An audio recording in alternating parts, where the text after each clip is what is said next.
Hi, welcome to a Chat with Heart podcast. I'm your host, Christina Martin. I'm a singer-songwriter. I live on a dirt road in rural Nova Scotia with my best friend Dale and our calico cat, Olivia. This podcast is totally just a chill chat with heart. As soon as you tune in here, I consider you one of my little heartbeat listeners. I love sharing these personal stories, and recording these episodes are great practice for me to try and calm the fuck down and just be myself. If we just talk about it, we could shine a light, we could break a dark day. If we just talk about it, we can cut away, we can make a brighter day.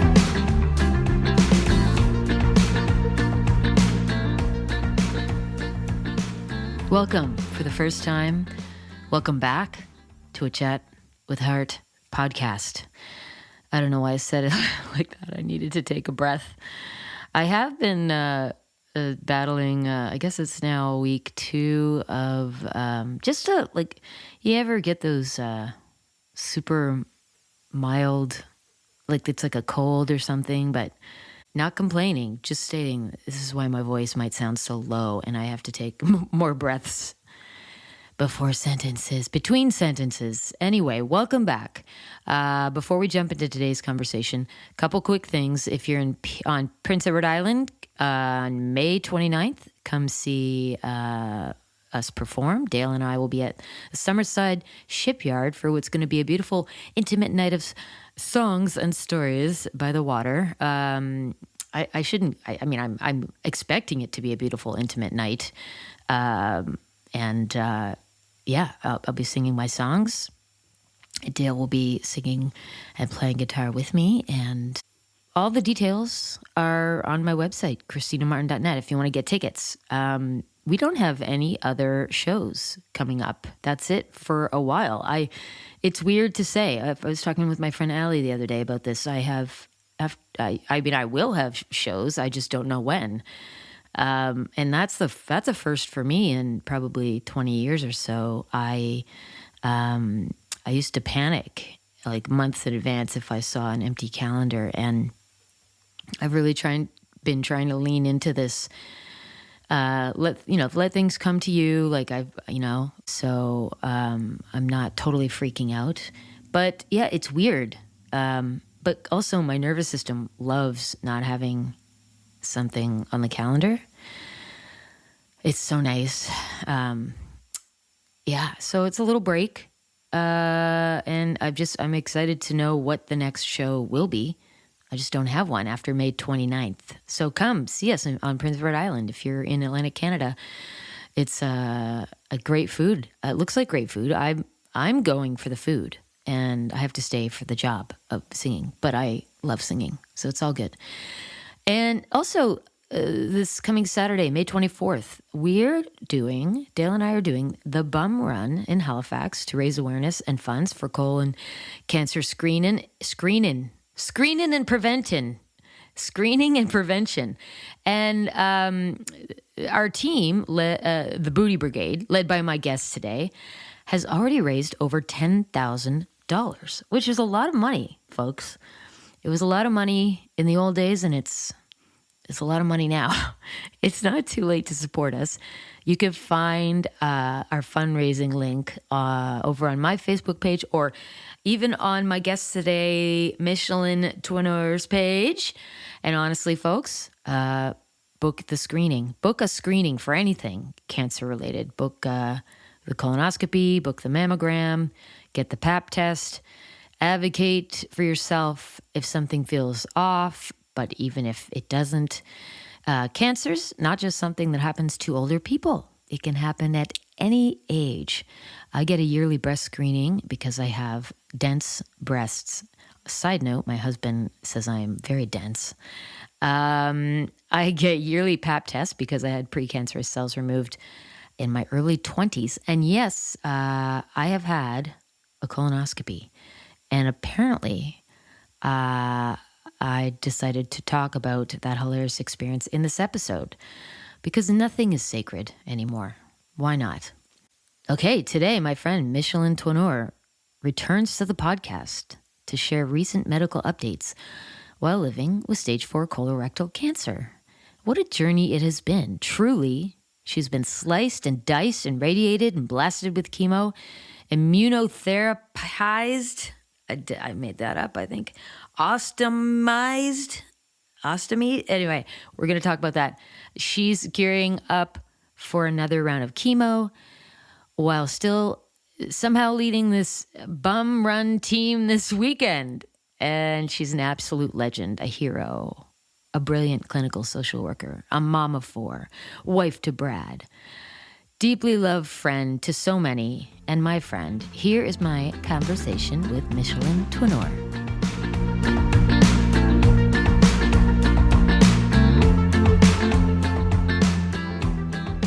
Look at you. Look how cute you look. I look cute? Yeah. I was just thinking, girl, put some eye cream on. Whew. I got distracted. No, you look great. You look great. I just got out of I did a horse bath. You know what that is? Yeah. Well, funny story, side story. My girlfriend at work, we were working out at lunchtime, and then I came back and she said, I have a client, but I need to go have a horse bath. And then I said, excuse me? And she said, I need to have a horse bath. And I said, a horse bath? A horse bath? What exactly is that? And she goes, that saying that you do a horse bath. And I was like, why do you think it's called a horse bath? And she said, because you do it when you're standing up. That's hilarious. That's so fucking... That is some innocent shit right there. Like That is I'm wondering if she comes from the same family I come from, because I do that shit all the time, and I blame it on the fact that I grew up in a French household, and we didn't really have these sayings, and then when I would hear them from people, I would mishear them, and oh my God, that's adorable. It's so cute. A horse bath. A horse bath. It makes fucking sense. It does. I love that. It does. It's so cute. We talked about hair. Check. Yeah. We talked about horse bath. That part won't be aired, right? Who knows? Okay, I loved your recent post. You just posted it. I saw a video of you. You're really finding the light in the ostomy. I was like, I watched it. I was like, I wonder if that's a stretch or if it's like for real. She's like, this is awesome. No, I am all about like de-shaming. Yeah. And I find with ostomy stuff, I've noticed that there's a lot of shame. People are like, I need to hide it. I don't want to talk about it. I don't want people to know I have it. Right? Which I was like, okay, this is interesting. I was just thrown into this world. And then now I'm just like, hey man, this is like, I get it. It's a weird thing to have a bag of poo hanging on your front, but it's saving lives, and we're all walking around with a bag of poo in us, by the way. You know what I mean? Mine just happens to be detachable. That's right. That is a brilliant way of explaining it. Don't think you're better. Don't think you're better than me. I see your poop. Yeah, I see through to your poop.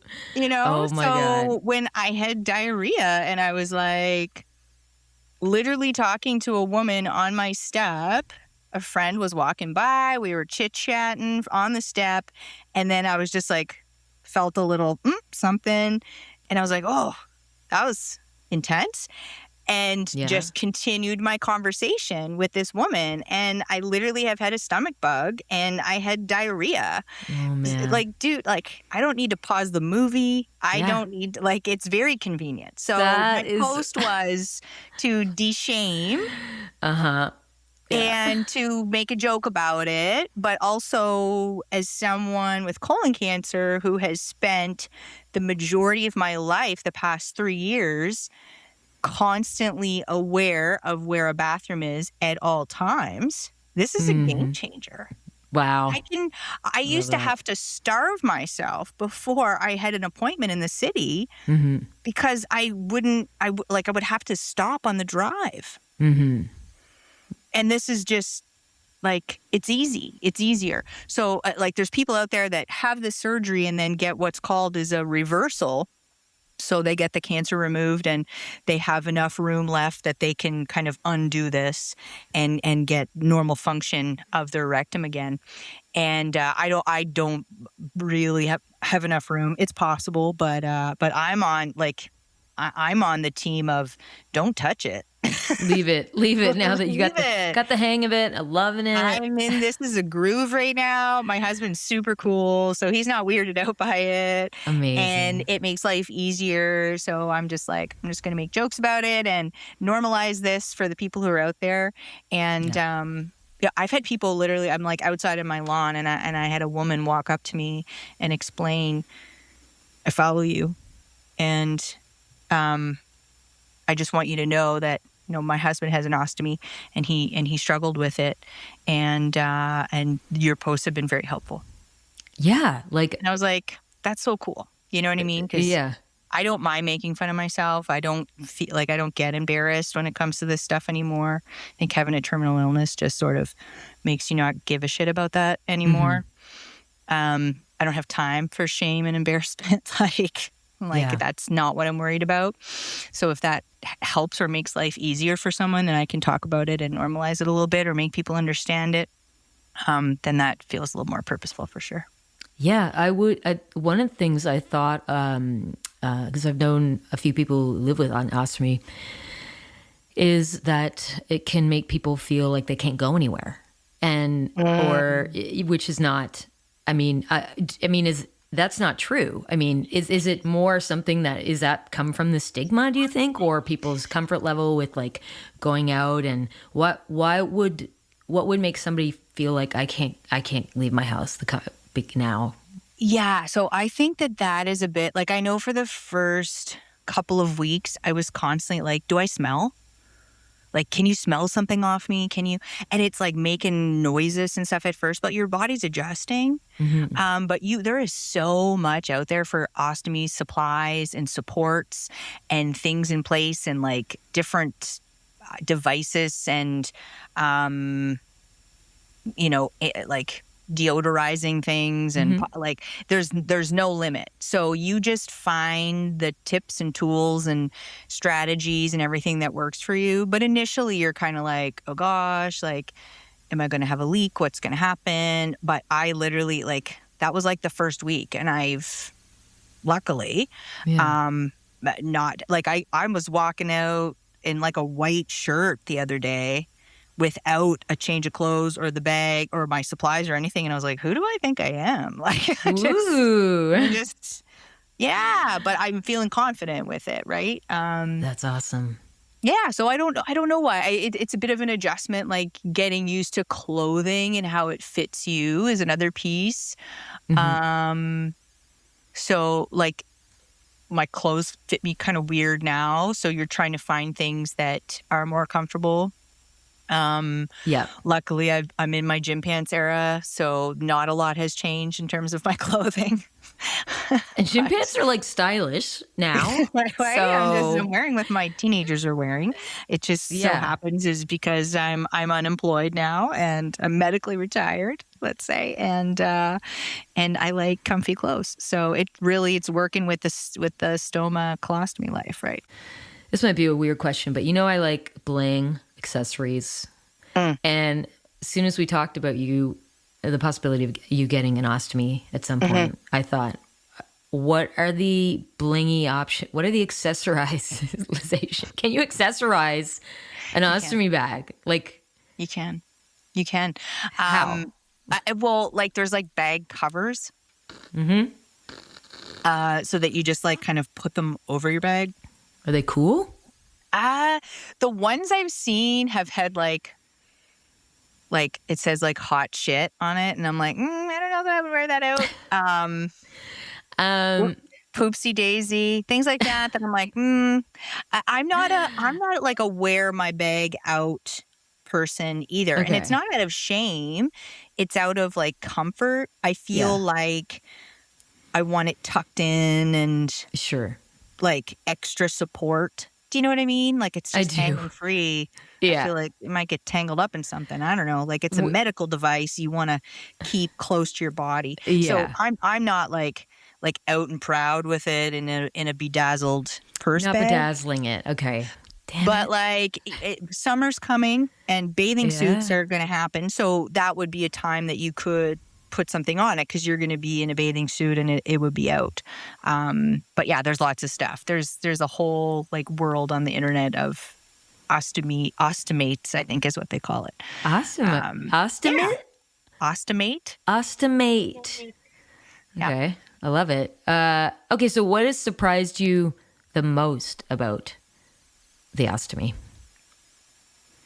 I think how much my life has gotten better. Wow. Love it. Okay. Tell me more about that. Yeah, just like the bathroom thing and like needing to go so much and how much that just ruled my life. Yeah. That I just got so used to it. It was just like, well, I need a bathroom all the time and need to stop constantly and need to know where one is at and need to, you're like constantly using everyone's bathroom. And it's just a thing. And, I'd crack jokes about the colon cancer, I got to use your bathroom or,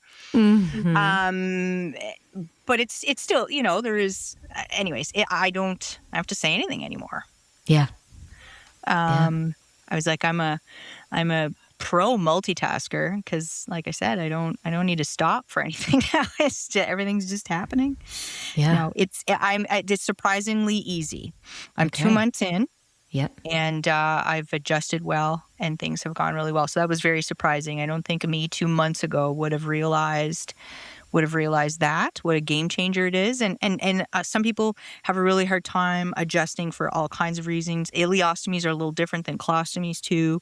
Food was a big thing. And like, there's all that. But I've been very, very fortunate that things have gone really well.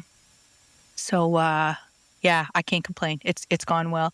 It was really noisy at first, and I was kind of mortified with that because I was like, I'm just going to be like right now, the fart bag's funny and we can make jokes about it because Brad and I are in the hospital and it would just be like this huge fart noise in the middle of a conversation that we would have to try to talk over it because it would be so loud. And there's like, in the hospital, everyone's around and it would be funny, but I knew... because Brad's got a good sense of humor too, so we would both like be laughing about it. Yeah. Because we were just like, okay, this is a new thing, but like I almost just died. So the fact that this saved my life and now it's making fart noises is kind of minuscule in comparison. That's why, yeah. But then you're sitting there and you're just like, okay, I'm gonna be in awkward situations where giant fart noises it's not going to work. It's not going to, so I was like, okay, how am I going to deal with that? And how I deal with shame is I announce it. I would probably do the same. I think we're similar that way. I'm just like, hello, everybody. I have an ostomy and it is noisy. Like I would just have to tell everybody in the room. That was me. Just like, why that was me. Yeah. Yeah. Well, like, what? I'm thinking, like, what if you were at a wedding, you're in the ceremony, you're sitting waiting for the bride is coming through, and and the bag rips a big one, and they're filming it, and so I think it's ideal to just raise your hand and be like, "That was me. That was happening." Yeah, I have to own it. I have to over-explain. Like that's who I am. But luckily, all the noises and the craziness was really just the first like 2 weeks as my body adjusted. It's really not noisy anymore. Yeah, thankfully. It's not waking you up at night. No, it's not. It's not interrupting conversations. Like it's very doable. But I joked before my surgery. One of my posts was, "It's my last day to fart." Was my joke. I remember. And I was saying to Brad, it's my last day to fart. And he was kind of like, "You're ridiculous." And then I was like, "Are you still going to love me with a poop bag?" Mm-hmm. And part of it was me joking or trying to make light of something, but also my fears coming up about how is this going to change our relationship or our intimacy or all of that, right? Like I'm 45 years old. Yeah. What's this going to look like? And it was kind of like testing, I think, when I was saying that with him too. And he was like, looked at me and was like, you do a lot of things that make it hard for me to love you. But a poop bag isn't one of them. Oh, that's amazing. It's a very fair I mean, I would wonder the same thing. I would ask, right? Maybe I wouldn't. I mean, that's actually, it takes a lot of guts to ask even. Like, I think some people would be afraid to ask, but those conversations are a really good opportunity. It's important in a relationship. I think. What if he had said like, what if he had said, yeah, I guess I can't do this. And then, well, okay. Good to know. Make a few plans here. There wasn't a really, he was really backed into a corner with that answer. Like, how does this dress look? He did good. He does good under pressure, that Brett. He does good. He does. Yeah.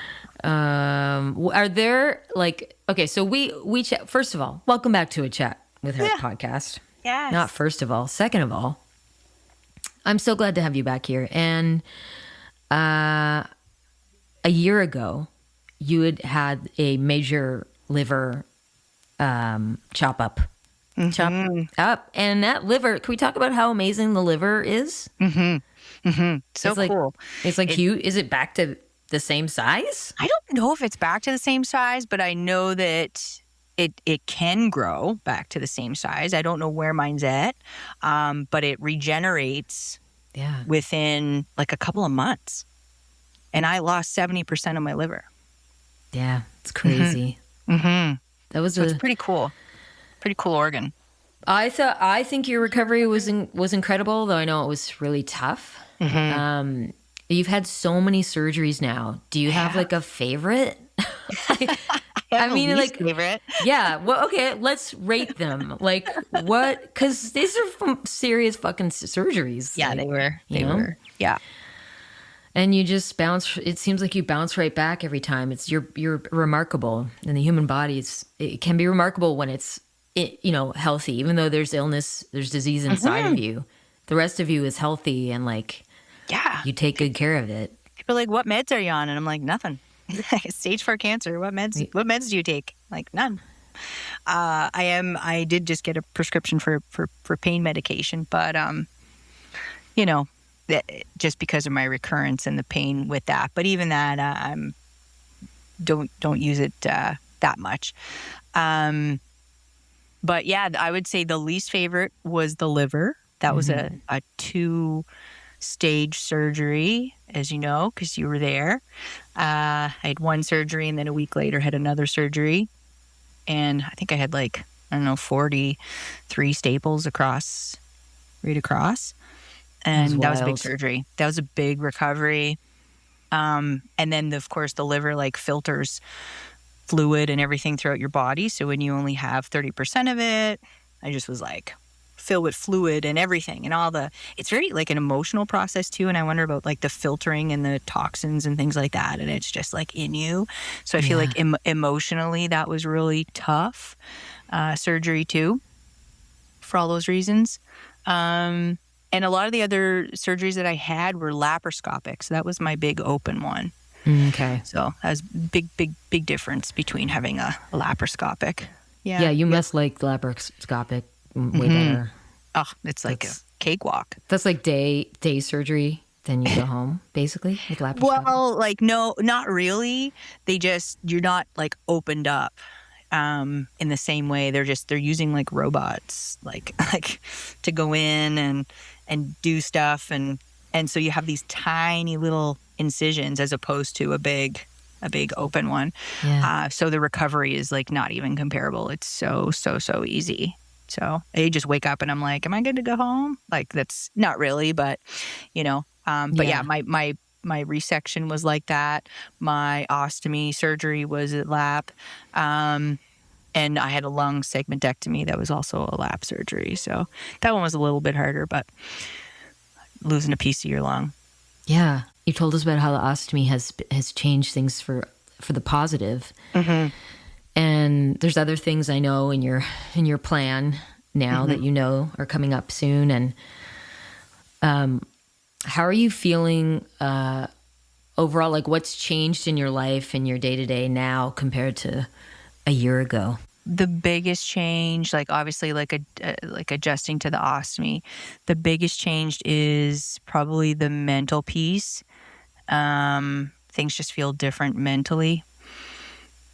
And that's, I would say, for the better for the most part. But this recent recurrence has been hard. It's been difficult because I feel like I get so close to that remission line, let's say. Like you're running a marathon and you get so close to the end, and then they're like, turn around and you got to do it again.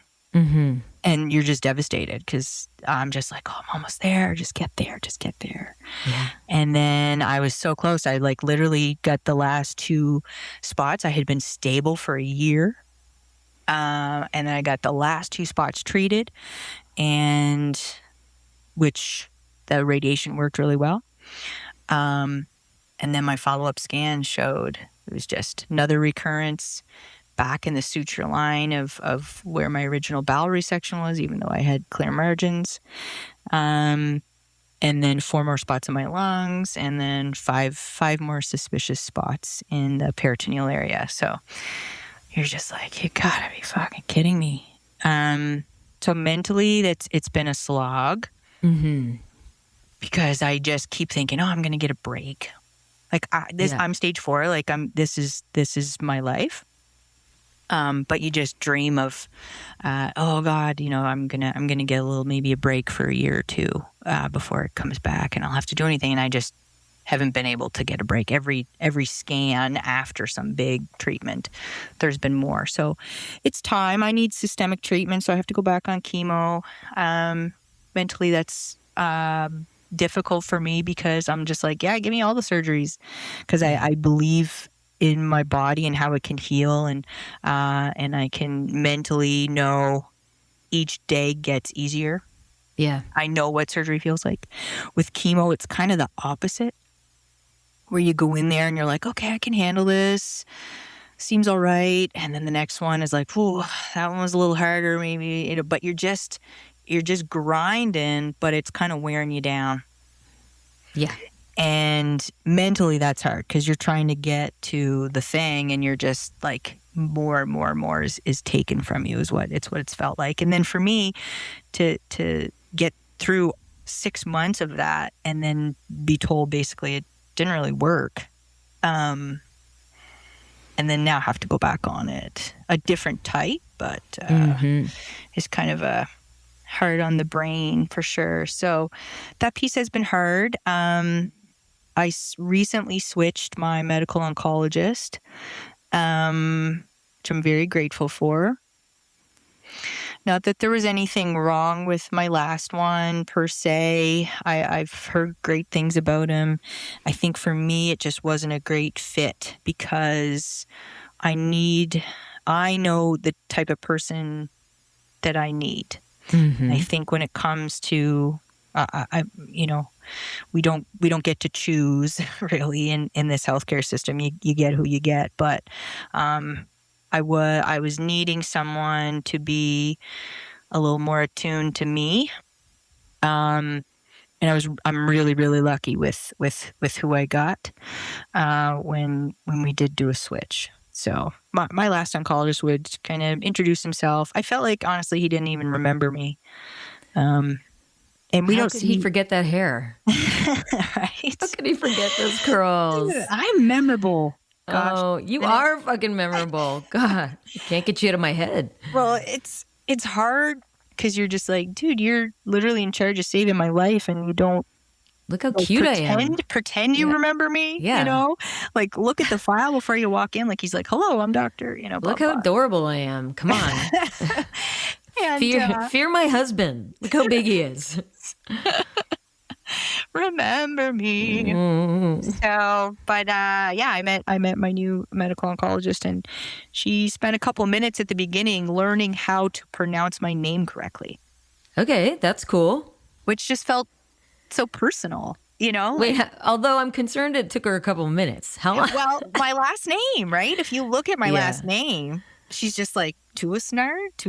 And I was like, Touesnard. And she's like, and I was like, don't look at it. Just look at me. Touesnard. Yeah, She's like, oh, like 2 oars. And I'm like, yeah, kind of. Touesnard, yeah. Yeah. Exactly. Anyway, I thought it was That's cool, nice. though.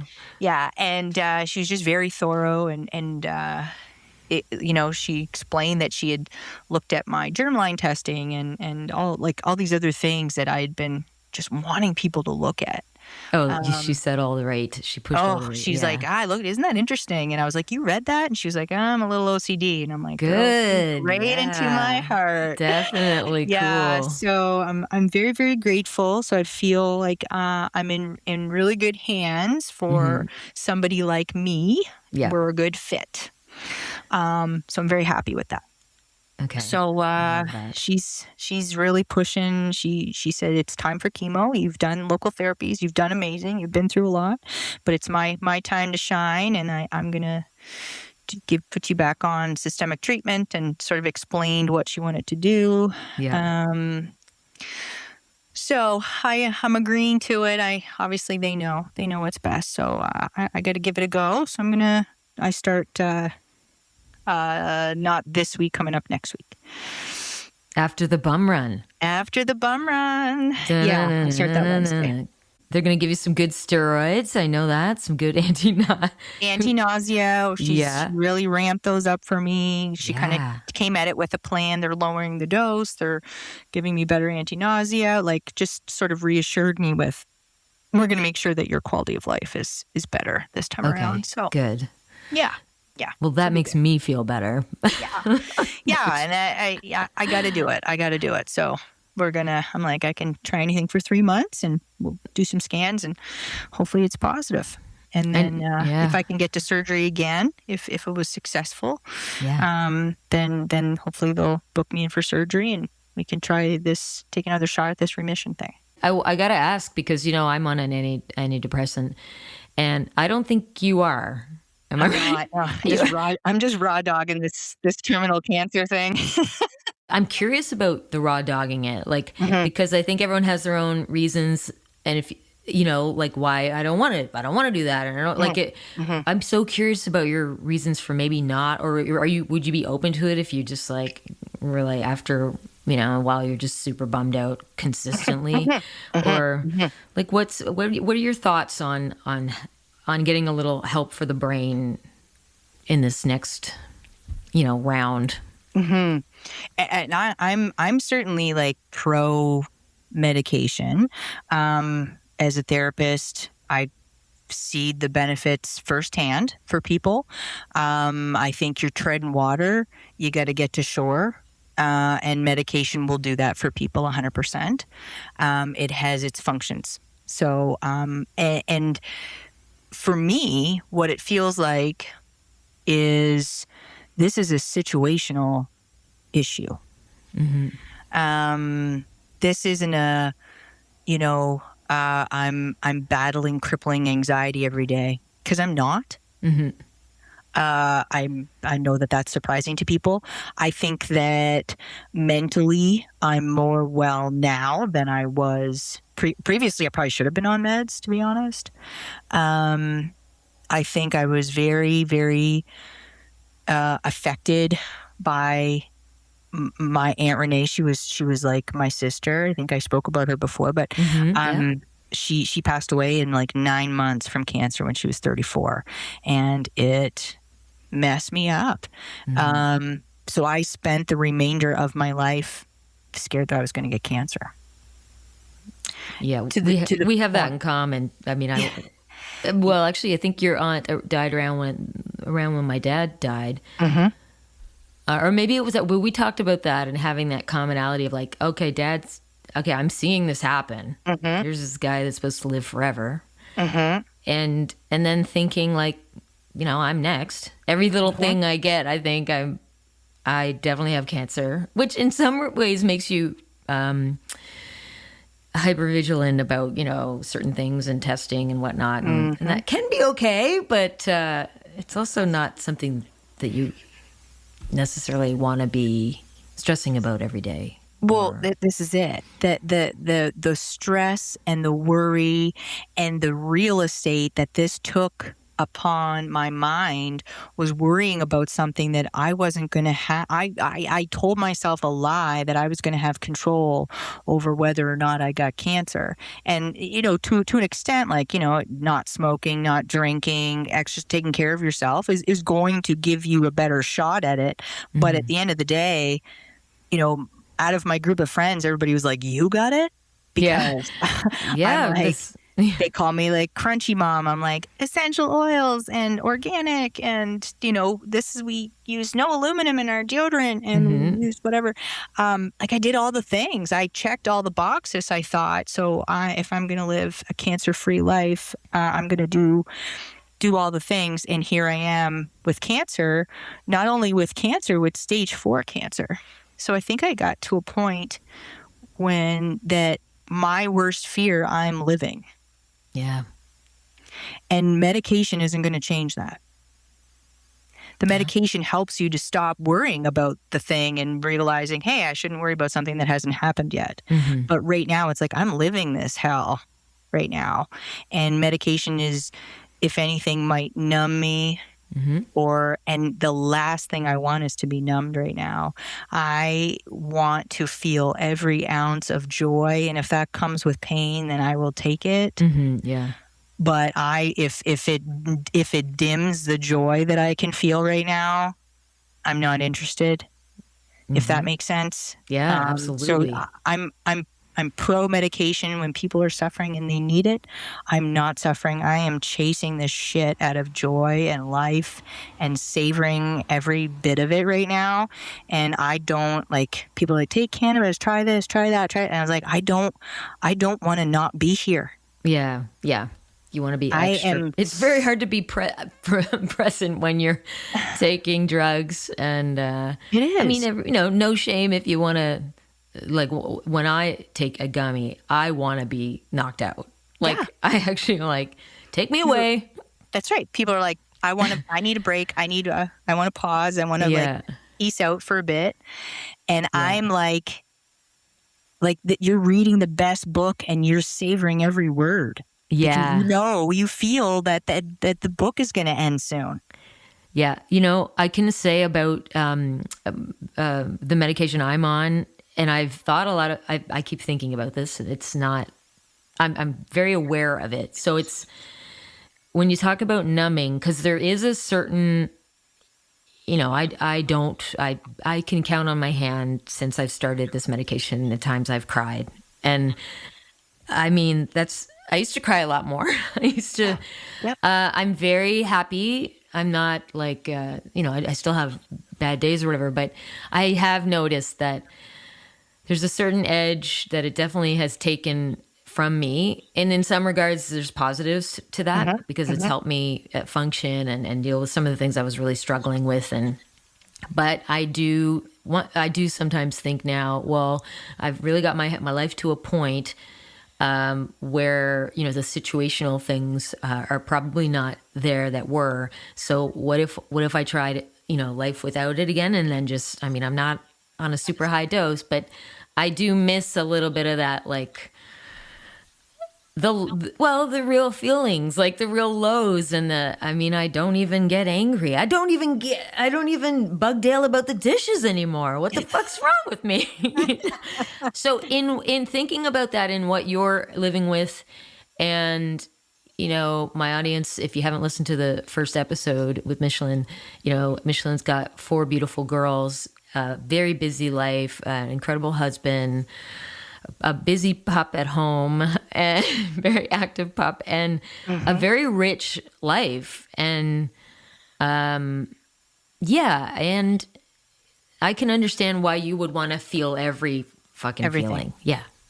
I think it's really a very valid point to not. As also, I know that you would know if there was a time when you're like, okay, now I'd like a little vacation from. and I might need that. Yeah, and you might. And I'm open to it. She actually, my med onc gave me a benzo to take before my chemo to help with the anticipatory anxiety. Well, I guess it is anxiety, but it's anticipatory nausea. As soon as I smell the 5-FU, I'm sick. Yeah. And that's just smelling it, because my body has been so accustomed to it that it's like I smell that and I'm visually and I'm noticeably not nauseous. So she wanted me to take a benzo with the anti-nauseas and all that to try to help eliminate or break that cycle. And I'm open to that. I'm open to it. I got to get through it. And let's face it, going for a fucking chemo infusion is not something I'm savoring.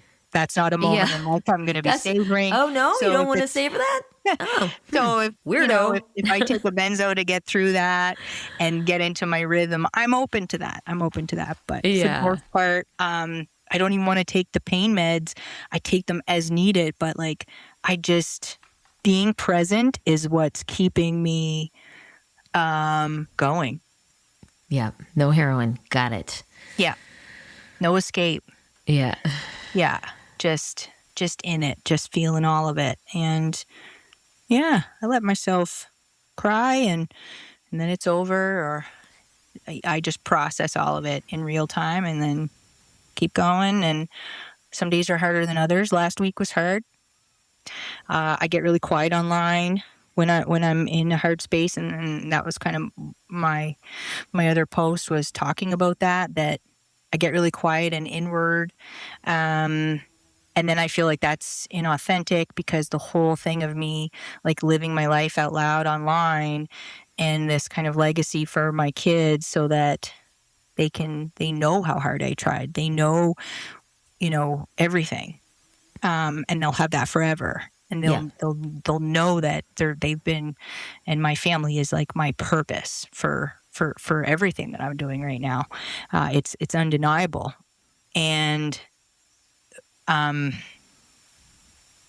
lost my train of thought, but that's okay. Even if you didn't do a single other post, your kids and everybody would know that about you. Like if you chose tomorrow to be like, you know what, actually, I don't want to spend my time doing this anymore, because who knows? Like, I'm going to focus on the. Yeah. I mean, like nobody would be like, how dare she? She just gave up. What a lazy. I think it's the like inauthentic piece. That's Thank you for circling me back there. Because I post a lot of, hey, you can still live your life. You have stage 4 cancer. You can still live your life. You can still chase joy. You can still have amazing moments. Maybe even more amazing than they were before, because everything is just richer and bigger and intense. And so I think when I get quiet, it's being inauthentic to all of my cancer warrior friends out there who I become so close with, because then it feels like a facade. Because when the hard stuff comes up, I'm hiding. And I want to be authentic to say, like, if anyone's going through this and they're like, well, I'm not running around and having all this fun, and instead I'm in the middle of this battle, or I'm laying in bed crying, that's a part of it too. Mm-hmm. It's just a part that people don't want to see. And so, which I get, and part of me, I don't want to be remembered that way. I don't want my kids to see that either. So is this constant battle of, you're leaving a narrative or a story about your life. But it gets to a point that it was feeling inauthentic. And I do feel like I have to be like, hey man, it's hard right now. Yeah. I'm going through the hard part. Because when I'm diagnosed and when I started going through all this, was constantly searching for people like me who's living with this. How are they living with it? And so, yeah, I think that's a part of it. Like, it initially started out as for my kids and for my family, and the more it's kind of grown into people reaching out and telling me that I'm helping them, that's igniting me too in another way, that this feels purposeful. Yeah. These stories, what you're doing, can live on for a long, long time and help a lot of people. I feel like you're in this like dark tunnel, and someone else in there has a flashlight. Someone's a little further ahead. Someone's already been doing it. Yeah. And you're looking for those guides, I guess. And I know that's what I was searching for, because you get diagnosed, and I think someone described it to me as like you feel like you're behind a glass door where you can see everybody else living their life, but you're not in the room. You can see them, but you're not in there anymore. And you end up getting really close with my cancer friends, let's say, because you get connected, and especially early onset people with the same cancer as me. We're all around the same age. We got kids, or we're going through it, and you just have this instant bond that you become super close, and you're trying to help each other, right? Yeah. Speaking of friendship, what these days, what's friendship looking like to you? How are your friends showing up at this time in your life? I live away from a lot of my close friends. You know what I mean? Yeah. So it's a lot of distance talking and messenger and texting and video calling and that sort of stuff. It's how I keep in touch with a lot of people. I do have a couple of friends here in the Valley that have been amazing. I get an amazing neighbor down the road who's lovely. I have another friend who's thankfully retired. She's been phenomenal to drive with me to Yarmouth while I needed an MRI, and she'll just pop in the car and keep me company, because Brad works a lot. And if he takes time off for all my appointments and things, we're going to be in a whole different financial situation, So it's just constant trying to balance. And this is an early onset cancer thing. We're not retired. We don't have time to do all this stuff. There's kids and life and everything's still happening. So to have a friend who's available to drive me or keep me company, those have been huge things. Friends have dropped off food, especially in the early days. We got a lot of food and a lot of meals. When I was in Mexico, friends came out and really provided so many meals for my family while we were away. It was amazing. And obviously started GoFundMe so that I could get there in the first place. And is the GoFundMe still active? It is not publicly. It was used primarily to go to Boston and to go to Mexico, which was done. But people still go on there, and I send updates to people through it, so it was open in that way. People can still make a donation, though. They can, yeah. What I do is I have a separate account that I'm kind of putting money away for in the event if I need to go back to Mexico, or there's another. It's called RGCC, I believe, out of Ontario. It's sort of similar to the treatment I did in Mexico. So I'm kind of looking at different things, more backup plans if this chemo thing doesn't work. So it just kind of helps have a backup plan to the backup plan. So that's there. I try to put, or I have extra funds, or when I do have extra funds, or if anybody does donate to that, I put it in an account right now, and just to kind of help if we get to that point, that's where it will go. And with the upcoming chemo, remind me again, how long is it a 2-month stint or do you know? It'll be 3 months and then a scan. But chemo's kind of a hard thing they can't say when my end date will be. Yeah. Is it once a week or once every 2 weeks? Once every 2 weeks. Once every 2 weeks. And in that time, are there things that would help? Asking is hard. It really is. It's very vulnerable. And I feel it's like this cancer guilt trip. If I ask someone a favor, they feel like they have to do it, or putting someone out. And I hate it. And I'm a military spouse. So We're just really tired, but we just get shit done on our own, essentially.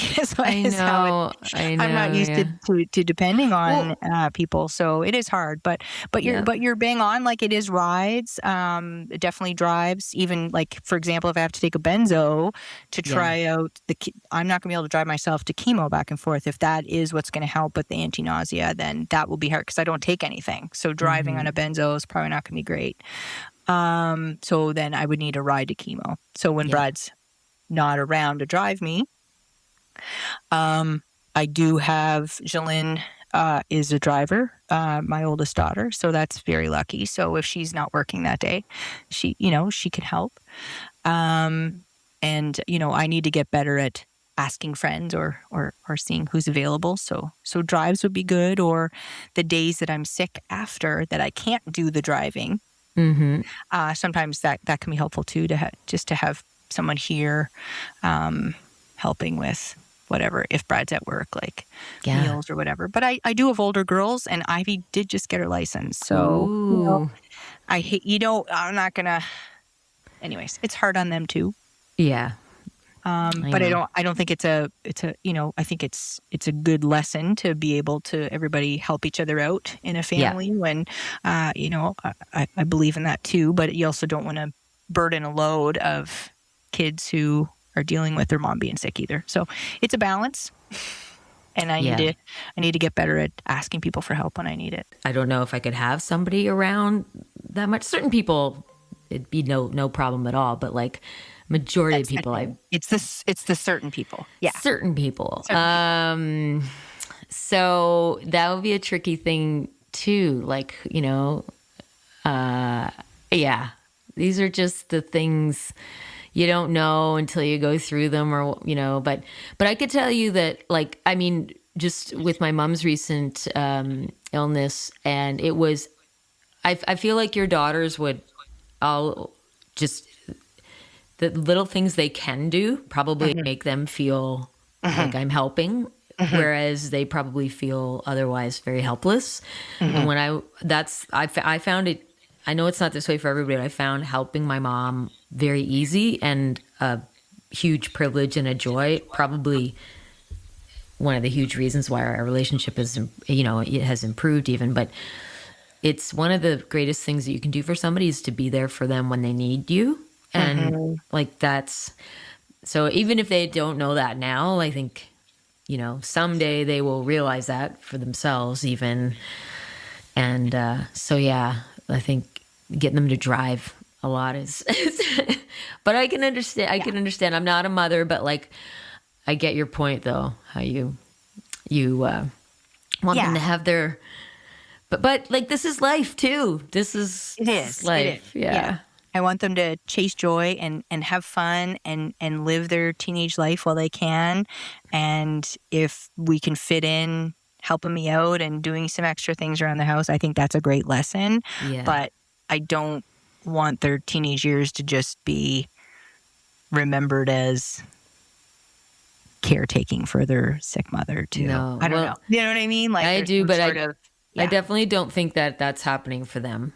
No. It seems like they're living their best lives. They are, yeah. Yeah, for sure. Hey, we got a bum run coming up, but I want to know why you decided to do the bum run, and I want to know how the fuck we're going to do it, because I can barely run, and I just want to hang out with you.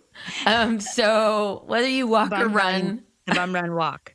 Yeah, bum run. Can we bum run walk, or like, yes. I'm gonna do whatever you do if that's okay. Yeah, well, I was running and I was training, and I was like, yeah, I'm gonna be able to run, because last year, of course, I had the surgery, so I wasn't able to participate. And the year before that, I was on chemo, and it was a really bad week of chemo, so I was like lucky to be there, but I couldn't even do the walk. So this year I was like, yeah, I'm going to run it. Like, my body's amazing. And I was like running and training, and then I got the blockage, and then I got the surgery, and then I got an ostomy. And it really set me back. But anyways, I'm thankful to be alive, but it just might be a bum walk for me, but that's okay. But it's, the whole, the bum run, it's across Canada in different cities in Canada. Vancouver has a run. coming up, I think, the end of the month. Toronto just had their run. I believe Calgary has a run, and Halifax. And then they have a virtual run as well. So for anybody who's outside of those areas, they can join and do a virtual run. Yeah. So it's super cool. The money goes to this amazing patient advocacy group called CRAN, CCRAN. And they have been a force for me since I came out of the gate with this. They were there. It was probably one of the third phone calls I made because the person that I was connected with who had colorectal cancer set me up with them, thankfully. So they've been there for my early days and have held my hand and got me through lots. They got me to second opinions. I got to see an amazing thoracic surgeon in Toronto, and I didn't end up doing his trial, but maybe that's still on the table for me. I don't know. Now that I have these new mets, but like I'm a patient of his, so like I can circle back and talk to him again, and so that's amazing. They've done lots too. They do lots of they do these like cancer summit series and research topics, and they have a board of doctors that sit there and will present at all these things and just give us so much information. They offer groups every month. They offer the newest research that comes out for my cancer and it's just phenomenal work they do. They got me connected to someone to help with the disability tax credit, even like all these things that just like nuances of having cancer, especially early onset, and they just help you with your life along the way, and they're advocating for lowering the screening age. So anyways, I love them. And I'm just so happy to be able to give back. And this run is to raise awareness, obviously, of colorectal cancer. And then the money will go to this group. So our team has raised almost $10,000. That's awesome. Phenomenal. Yeah. So Booty excited. Brigade. That's right. I'm looking forward to it. Like, should I bring like a boom box over my shoulder? Now, you know what? So the whole theme, so Poppy has these little gloves. So everything is like very retro. Oh, my dog would like my attention. We got these little bracelets. We have like super funky colored visors. So everything is very retro. The theme being, if you wore clothes like this in high school, you probably need a colonoscopy. Oh, that's awesome. Okay. I already had mine. Yeah. Had mine. Check. Good girl. I did talk about my colonoscopy on one of the episodes, and I did it without drugs. I was raw dogging it. You're brave. I will never do that again. That is something I will not savor. I will take the drugs. I will have a colonoscopy again, but I will never do it without as much as they will give me. I don't know why. I was convinced by a friend to do it without drugs. I don't know why. Why? It was a lot of people woman do it without drugs. It's interesting. Never again. It was traumatizing. And I can't believe, I'm not scared of drugs. Like recreationally will do drugs occasionally, and so why the fuck did I not? I was under some weird spell. Someone convinced me. Which makes me think I really need to be careful. Like somebody may convince me to join a cult or something. Like if really, that's. That's just so. Anyway, so I'm here to say, do your drugs when you do your colonoscopy, and make sure you get your drugs. Yeah. There's super easy. Need to be traumatized. There's no need. And the drugs it's out of you pretty quick. And you might get to see the inside of you on screen. It's kind of neat. Yeah, it is. If you're into that. I can't wait to see you. And as if you don't know this already, you are my hero. And I just think everything that you've accomplished in the last fucking 3 years has just been incredible. Like you are incredible. and I want everyone to know. And so I'll keep having you on the podcast as long as you'll come back. Thanks, man. And I appreciate it. Put me on the list for drivers, and also cleaners. And also, I'm up for cleaning. I know you love cleaning. It's love. I don't want to say goodbye to you. Oh, I don't want to say goodbye to you. Welcome to the Heartbeat Hotline, 1-902-669-4769. I'm the host of A Chat with Heart podcast, Christina Martin, and I'm so excited you called. Leave me your question, a suggestion for the podcast, or a comment about this episode. Please be aware your message may be used on the podcast and social media. Tell me your name, where you're calling from, and it's also fine if you want to remain anonymous. Thanks for listening. Have a great fucking day. Hey, thanks for listening to A Chat with Heart, produced by me, Christina Martin. Co-produced and engineered by my partner in life and sound, Dale Murray. Dale's not just a wizard with knobs, he's also a killer singer-songwriter, session musician, and music producer. Go snoop around his world at dalemurray.ca. The podcast theme song, Talk About It, and I Don't Want to Say Goodbye to You were written by me and recorded by Dale. Want to support what we do? You can snag CDs, vinyl, digital music, and some weirdly delightful merch like custom puzzles and temporary tattoo packs over on my Bandcamp. If you're into keeping indie art alive or just want good karma, become a monthly or yearly member on my Patreon. It's a platform that helps creators get paid to keep making stuff we love. I swear by it.